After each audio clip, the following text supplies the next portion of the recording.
rufen!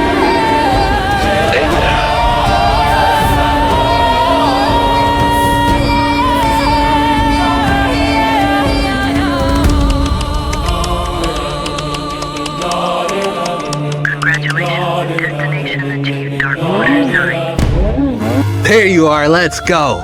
Welcome back, my beautiful divers. And I just want to say I prayed hard last night, hoping everyone was warm, the power wasn't going out, because we are absolutely getting hit by this Arctic blast. So I hope you guys are all warm, nobody's power went out, and you guys stay safe. Remember, this video is strictly for entertainment purposes, for context. Don't believe everything you hear or see. They are just theories, not facts. With that being said, let's dive in. Argentina and Brazil share the largest waterfall system on the entire planet. Iguazu Falls isn't just one waterfall. It's a massive system of 275 different cascades. This natural wonder spans nearly 2 miles across the border.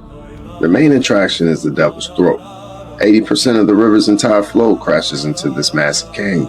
Permanent rainbows stretch across this masterpiece as nature shows its true power, straight from the fish tank.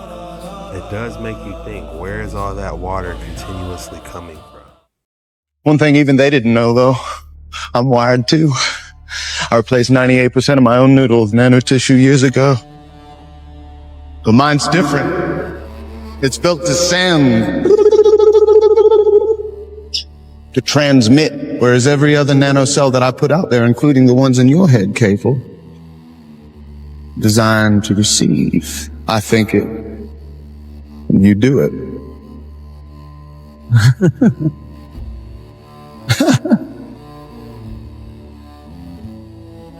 We're talking every slayer, everyone in society, so I believe your better halves will fall under that category, provided they're within range of my transmitters. Nice castle. So you got an army of psychotics and demons to dance around for you. You're thinking small, Kafel, but not as small as me. See, nanocells are real small, 1,000 times smaller than these dust particulate. One thing even they didn't know, though. When they talk about a global superbrain, that reminds me of the scene on The Matrix where the agents could transform into anybody. What if the agents were actually using nanobots to transform in the movie Matrix? That's a theory. We are gaining the ability to hack human beings. Science is replacing evolution by natural selection with evolution by intelligent design. Not the intelligent design of some god above the clouds, but our intelligent design and the intelligent design of our clouds. The IBM cloud, the Microsoft cloud. Just think about a religion whose holy book is written by an AI. That could be a reality. It's crazy he's pointing up to the air and saying clouds, and they're actually in servers. Like, there is no cloud. They're bouncing around these data centers like a giant warehouse full of computers that holds this data. It's not in the clouds, literally. It's the data centers. But it's crazy how he points up and be like, in the clouds, like IBM. And no, you mean the data centers that they trying to get in Greenland. Elon Musk just said 2026 is the year of singularity. That should make us pay attention. The singularity is when man creates intelligence, and intelligence no longer needs man. A system without a soul, a system that sees everything and never dies. Revelation 13 says an image of the beast is created, and the image breathes and it speaks. An image that reasons, persuades, and demands allegiance. This isn't about a robot taking jobs. This is about a system that can dictate who can buy and who can sell, a system that can lock you out of society. Daniel said intelligence would increase. Jesus said that if possible, in the end, even the elect would be deceived. I'm not saying that AI is the beast. However, I am saying that Revelation 13 seems impossible without something like this. They won't bow because it looks evil. They'll bow because it works. 2026 might not be the end, but it could be the moment the image learns to speak. Do not marvel and do not bow. In the end, the final deception might not look evil. It might just look like progress. That's why I always say, keep your head on a what? A straight swivel. The effect of color perception on a person's brain and function is wild. Check this out. Obviously, this poor man has a terrible neurologic condition, and what you're seeing is a lot of involuntary spastic movements with this gait assessment.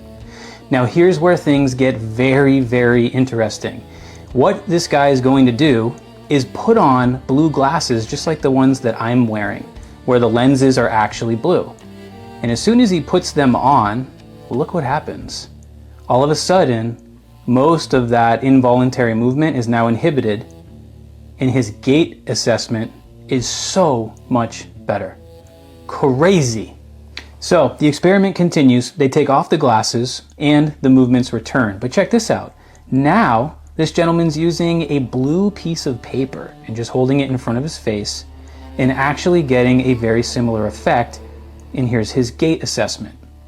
So perhaps maybe not as good as what we saw with the blue glasses, but it's really fascinating to see that it doesn't have to be glasses. It's actually just putting the color blue in front of him. The therapist then starts to move the piece of paper away from his face, and now more light information is going to be coming in through his periphery, and the stimulus, the blue stimulus, is not going to be as intense. And what's interesting is look what starts to happen. The movements all of a sudden start to come back, just because the stimulus is not intense enough to have the same effect. Very, very crazy. So color is just an amazing stimulus. It can do some really interesting things in terms of brain function, which then can completely shift and change output, whether you're trying to decrease pain, improve your strength, your balance, your mood. There's so many things you can do with the use of color therapy glasses. The effect of color perception on a person's brain and function. You know, how interesting is this? While watching this, I was thinking that what is the best places you could see color? In nature. The flowers, the trees, the bright green, vivid green. Even now when it's snowing, it's almost like it's a purification outside. You know, I personally enjoy the snow, but it makes you think, what if he was outside and it just was a clear blue skies and all he had to do was look up? How beautiful would that be to heal whatever it is that he had going on by looking up at beautiful blue skies and green pastures? It's almost like we're not designed to be inside, you know, all the time, at least. Probably when it's time for shelter and sleep, but it's almost like we're meant to be outside. If you think about the sun, getting the nutrients from the sun, it just feels like a warm bath, but you're not getting wet. You know, the radiance of the sun, you know? It's been a minute since I felt that, to be honest. It's been quite a while, because it's like this summer, last summer, it just was hard to breathe, and it just was too hot. And that radiance from the sun, I feel like, is so important. Drop your thoughts in the comments below. Those are just a couple things that came to mind. And you know, speaking about the different colors, even right now, if you look outside and you see all the different white going in between the trees, the wind blowing, the icicles, you know, I love fall and I love winter. Probably winter is my favorite season out of all of them. And then it goes fall, then spring, then summer. Summer is probably the least for me. You know, it's just something about being cozy indoors. That's just me. Drop your thoughts in the comments below. Are you guys enjoying this winter? Or you just absolutely can't stand it? You're waiting for summer? Or are you in the tropics somewhere where it's just getting a little brisky out there for you, like my people down in Florida? But the rest of us are in the trenches right now, shoveling. You know, it's a fight. But I love it, you know. We ain't gotta worry about no spiders crawling around or nothing, you know. And it's cozy, you know. It's almost romantic. You can be indoors, you know, seeing the snow fall, get you a movie playing, you know. It's what more could you ask for, if you ask me? All right, guys, we have an exciting one. National Disclosure Project of Antarctica. Interesting. Happy that you're giving me this attention and this information attention because it needs to get out to the world. I will start, since we have to be brief. I have already given all pertinent information and supporting documentation to the Senate Intelligence Committee and ARROW. They informed me that all of my information will be recorded for public record and shared with Congress. It is that important. In 2010, I was selected to go down to the South Pole Station in Antarctica for an entire year by Raytheon Polar Services as an employee of a third-party contractor for the National Science Foundation. I function in a dual-role capacity as a tradesman and a firefighter. My responsibilities required me to be more informed than most of my crew and offered me complete access to the facilities. What I learned from this unique experience needs to be shared with the entire world.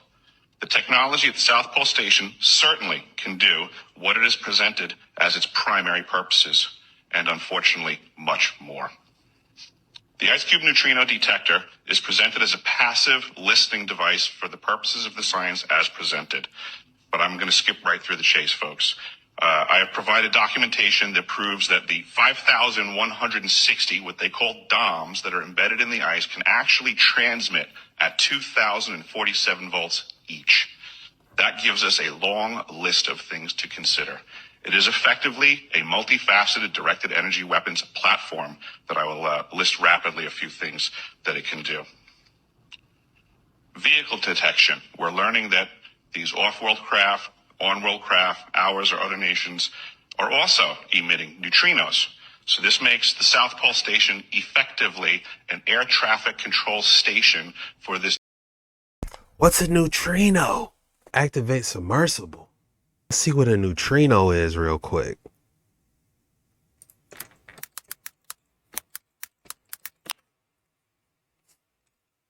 What is a neutrino? A neutrino is an elusive, nearly massless subatomic particle with no electric charge, often called a ghost particle because it barely interacts with matter, allowing trillions to pass through you every second from a source like the sun, stars.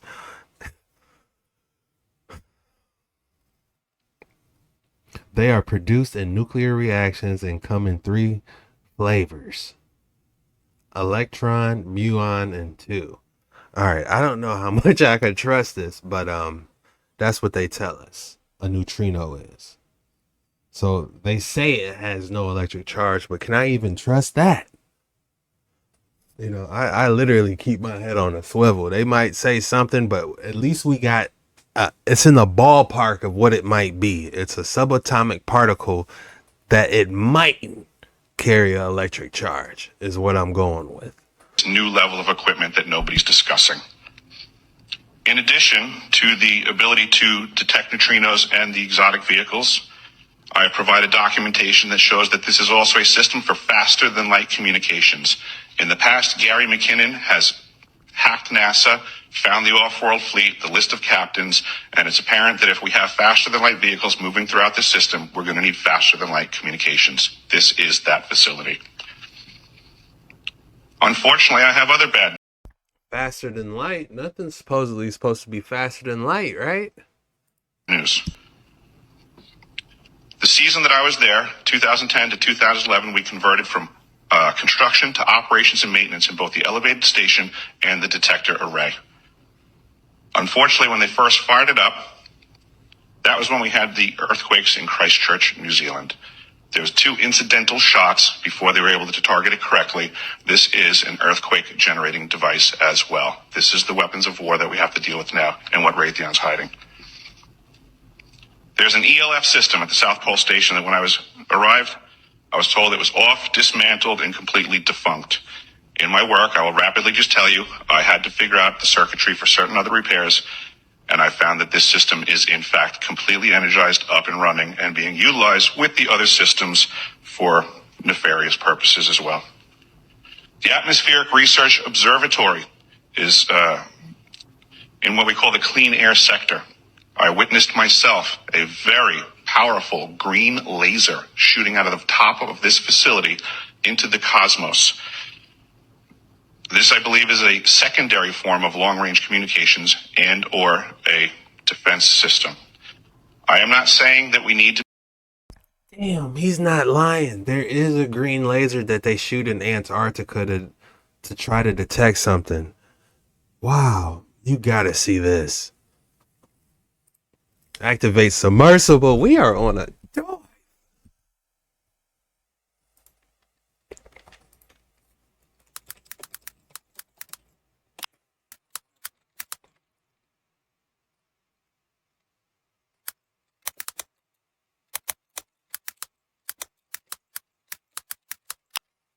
Guys, they completely scrubbed it. I cannot find it. I showed it on one of my older videos, so I'm gonna look at the old jet ski Chuck video and find it because they completely scrubbed it. All right, guys, I found it. This is a super rare video. This took me like 30 minutes to find, but here you go. A strange video has surfaced online showing someone navigating to a secretive research station in Antarctica using Google Maps. The unidentified individual locates coordinates deep in the frigid continent before zooming in on a scientific base. As the camera pans over the remote outpost, papers with cosmic diagrams and predictions about humanity's future are visible, tacked to a bulletin board. There are references to dark matter and cataclysmic events. At the end, a drawing of a pyramid structure called the receiver appears. The video raises many questions. Is this a legitimate research base or an elaborate hoax? If real, what kind of clandestine studies are being carried out there? The video hints at extraterrestrial contact and/or knowledge of impending apocalyptic happenings. One thing is clear. There are those with access to privileged information about humanity's fate and our place in the universe. Whether the revelations are factual or not, the leaked footage will likely spark intense public curiosity and debate. For now, the mysterious video remains an Antarctic enigma.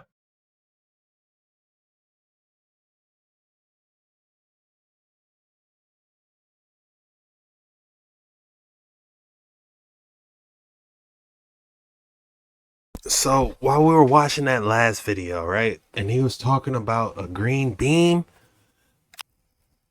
they don't show it on this video, but there's another super rare video where they show a green beam being launched out in Antarctic from this receiver right here.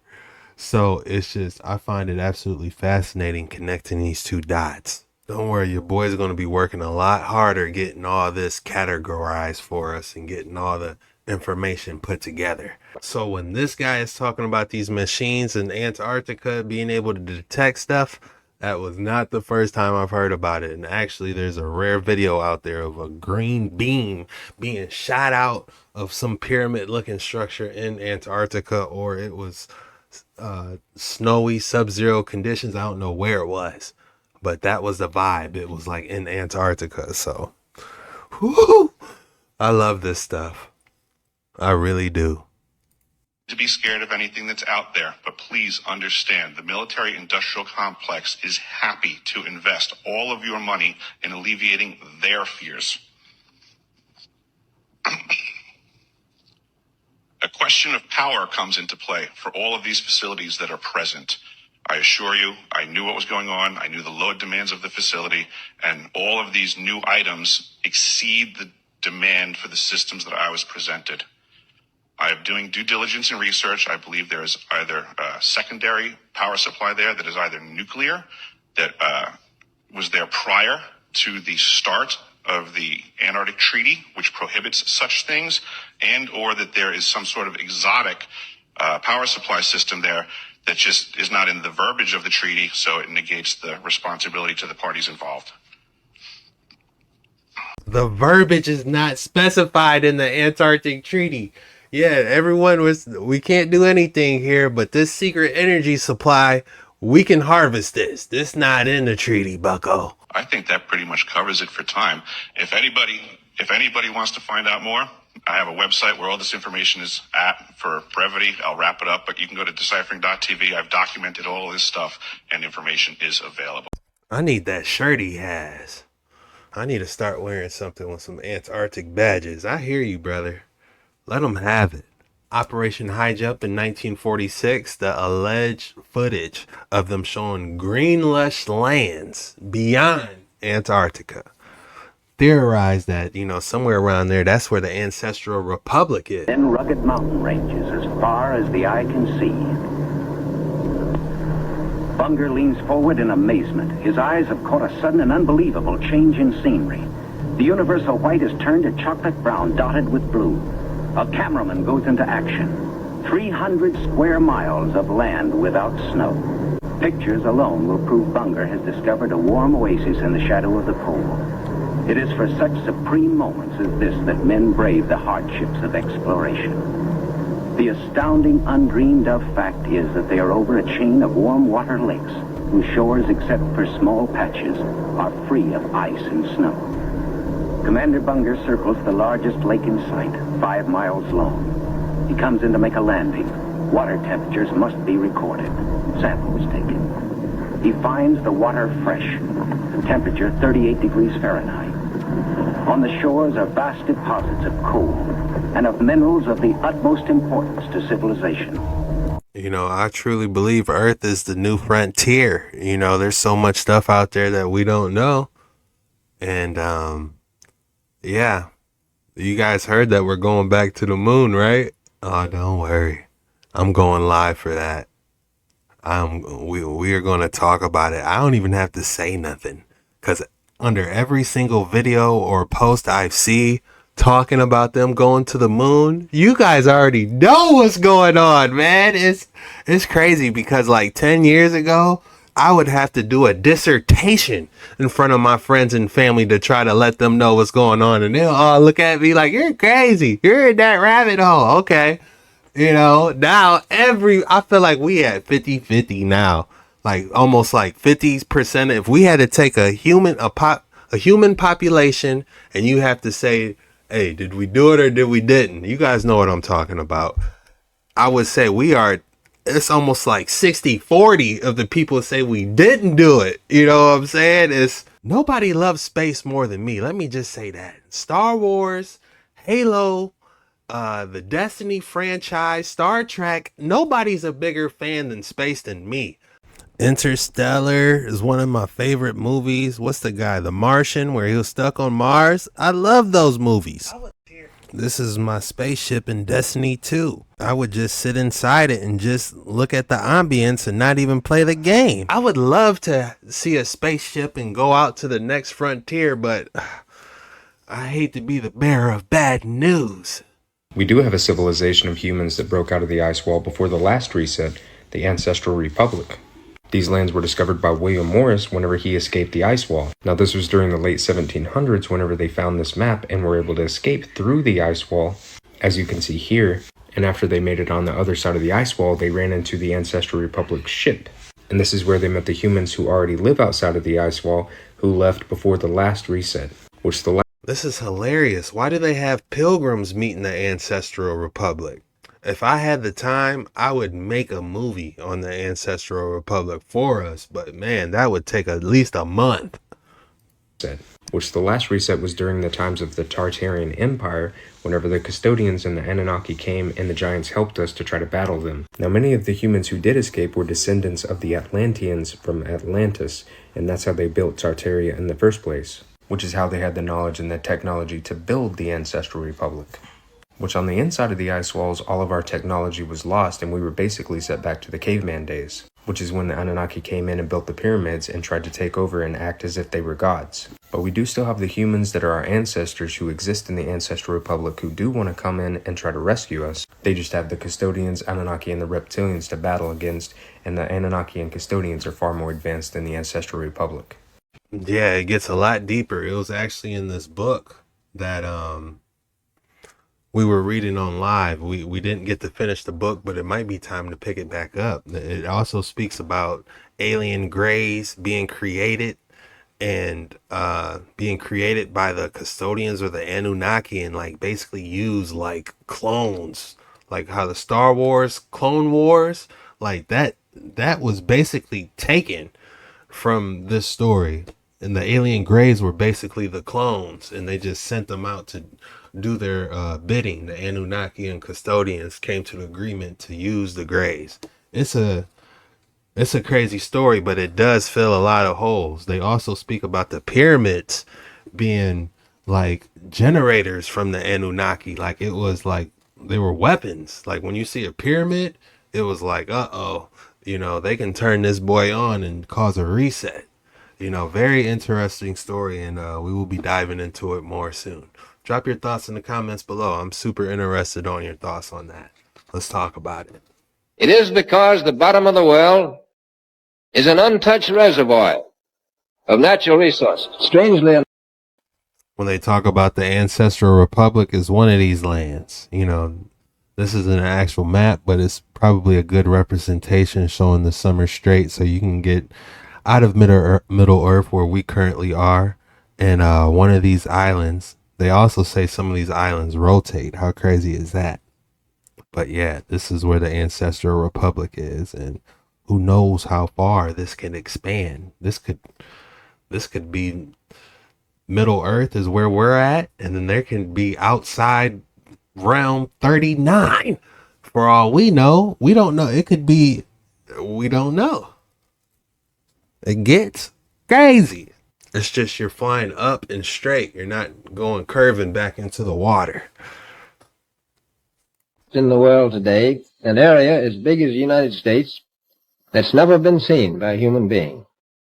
And that's beyond the pole, that there should be an area as big as that unexplored. This is a tremendous So there's a lot of adventure left down at the bottom of the world. Right up to the ice barrier of the Ross Sea shelf, behind which lay the Bay of Whales and Little America. The only entrance was through a miraculous canyon in the ice barrier. Narrow gap no more than 400 yards wide and slowly closing every day. Through this, the ships disappear, one by one, creeping between giant jaws of ice that loom threateningly off either bow. A harmless threat, though, for all emerged without mishap into the Bay of Whales. It is because the bottom of the world... How interesting is that? Some people theorize this is why we got the Antarctic Treaty, so we can't escape. You know, we just read the navigator who crossed the ice walls when we were reading it live on Jet Ski Chuck.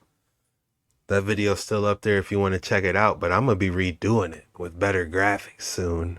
You know, as a quick little spoiler, and we're gonna go through it all together. If you thought you weren't going to get another excellent specimen of the day today, think again. All right, you guys see it. Look at that color. It is like a pure onyx. I already know what I'm going to name this. I am going to name this the Superman key. If anyone's seen the Superman with I forgot the actor's name. I'm not good with actors, but basically he used the same looking key structure to place into his UFO to make it move. So if I had to name this specimen, I would call it the Superman key. And I would give it a 9.1. You know your video was being suppressed when you can't even crack the 100 view mark. Yikes. Let's try this again. That came out 3 days ago. Hear what she said. Where exactly is Bikini Bottom? What a weird question to ask, don't you think, Helen? Very specific. The question was, where exactly is Bikini Bottom, if you didn't catch it? Just to clear the air, this is not a new conspiracy theory, but the timing is impeccable. SpongeBob lives on 124 Conch Street in Bikini Bottom. It says so in his license. Now, if you type that same exact address on Google Earth, this little island appears. I don't know if Google Earth patched it already, but this is Epstein's Island. There's plenty of videos on the ownership and the origins of this island when he got it. But stick with me, the theory gets worse. A lot of people have said that there's a big resemblance in the shape of the island and the Nickelodeon logo. Now, what's crazy about Nickelodeon is that just 2 years ago, it got debunked. One of the main guys of Nickelodeon that brought it a lot of success, Dan Schneider, got accused for doing activities with. A whole documentary came out about it, yet he didn't get indicted. Sounds very similar of what's going on in our government right now. You know, protecting the people on the files that never dropped.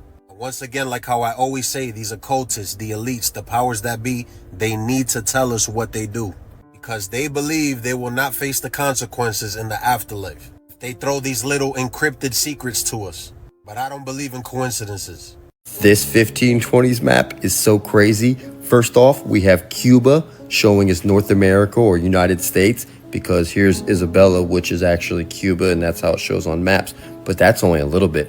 There's no ice in the Arctic, and there's no ice in the Antarctic areas.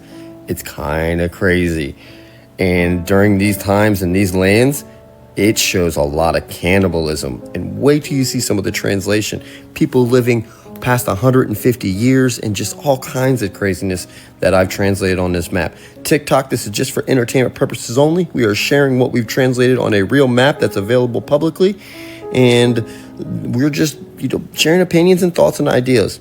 Strictly for entertainment purposes only. And also, team, thank you so much for the support. And we are going to dive into this. I find old maps and I find craziness, and there's some cool stuff I found on this. Look at that. Go back real quick. Did you see that? Find craziness in there. What is that? It looks like a man hunched over riding some type of hybrid seahorse / dolphin almost. You see it? There's some cool stuff I found on this map here. Also, I'd like to let you know, if you want a copy of it, please hit me up in the comments. I've been out of town working, so I haven't been available the last few days, but I'm back at it and love to send you anything that I can. I'll be going through all my messages too. But I am going to show you the translations in each of these, and it's kind of wild. It really is.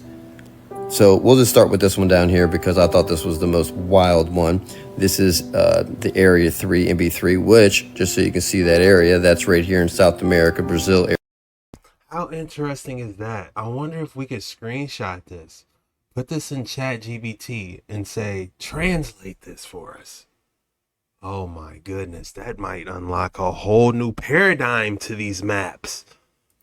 Area. Oh, by the way, Brazil 1, Brazil 2. But this area right here, they translated it. And they say it's an area of great beauty and the people are wonderful. They sometimes go naked, they sometimes don't. They're with flowers and other things. But these people do live for many years. They sometimes fight amongst each other, and there is some cannibalism involved here. But they live past 150 years. And when they get sick, they heal very quickly because they use root medicine. Huh, imagine that. Comment, let me know what you think of that one. I thought that was super cool. Now, you can go into each one of these areas and translate the islands. I went to this one. So Java Major, which you see on so many different areas, they had cannibals there back then. They had cannibals in a lot of places. It was just really strange. And then, they talk about some of the regimes and some of the areas. Who is he talking to get this information to put on this map is what I'm thinking. Was this really going down back in the days, or whoever made this map just talked to somebody that probably didn't want them to go back? Like, oh, you making a map? Well, this is what we do here and this is what we do. So you might want to stay away. It's like, were they really on this everywhere? Is here in India that are just really interesting, don't make sense. Like, Cambia has its own language, own king, own area. And then you have Cambia showing twice because you have it up here. But then we go into and see Chirara, which talks about the Great Cham, which is also known to be the Great Khan, which we all have heard the Great Khan. And then in addition to that, Genghis Khan? That is Cham, C-A-M, which is Noah's son. Let me know what you think of that link. Thought that was really, really interesting. But like even up in here, when we translated this one here, found it so interesting on some of the stuff that they talk about here and the cannibalism that occurs, as you can see in the translation. And then you can go up here, they talk about how far away the pole is, the North Pole, and it's a desert. We're not talking Arctic, we're talking, the Arctic Pole, but we're not talking like, they didn't talk about any of the ice, they talked about desert. Really weird. Interesting. Because that kind of lines up to the ice wall being created. You know, that's a theory that people say that the ice wall was created. It was a war. There's really not too much information on this fallen angel angelic war that was popping off. So to see that it was a desert at first, it kind of lines up to an ice wall being created. Not too much information on that. We're going to have to dive into that. There's a couple stories that they talk about people beyond the walls, the Anunnaki fighting humans, the Ancestral Republic humans that live to be older, actually. That kind of lines up to what he's saying. Like, they say, like, they live to be 300 years old, 150, 300 years old. Do you know the amount of knowledge you can acquire being 300 years old? You know, most of us get wise, you know, around 40, 50 years old. Imagine how wise you would be at 275. You didn't seen a lot. Weird. And then you go down, there is not showing anything for the Antarctic, but the closest area, which people say, well, when they were here, it was really the Antarctic area, but look at all the drawings. Everything's green. Again, comment, let me know what you think of that. If you want a link to this, Matt, just shoot me a request in the comments. I'll get it to you.